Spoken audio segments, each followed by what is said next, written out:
when we started, initially the area is largely agricultural, in a rural area.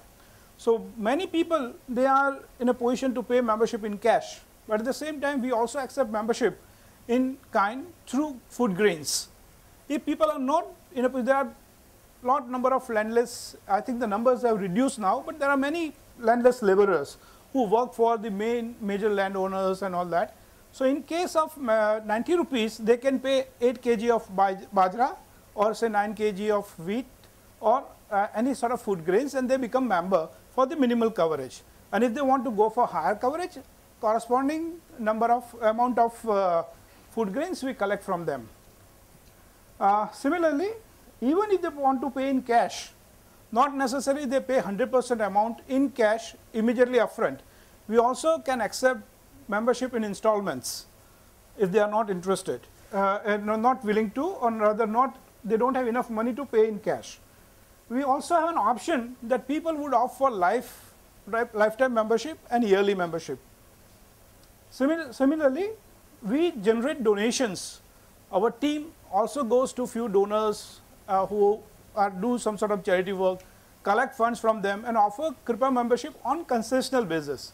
So initially when we start, we offer 50% concession. What we learned that now even RSBI scheme would like to introduce that initially membership to RSBI was offered free of cost.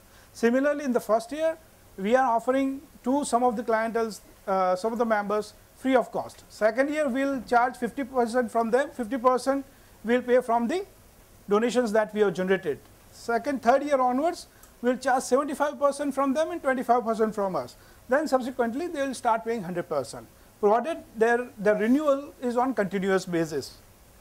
So that's the way we offer our membership to all our potential members. Enrollment is not limited for a particular period.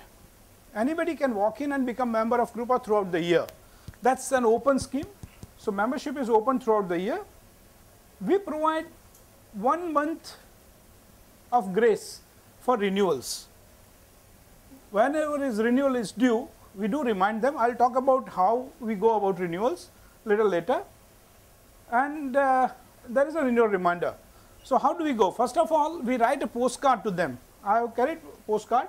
It's a general postcard which we use, that we send to them, reminding them the renewal is due, and a month in advance. So altogether they get 2 months for the renewal.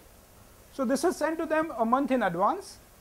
Then through phone calls, we remind. After a month, when they have just finished the membership period, we remind them through phone calls.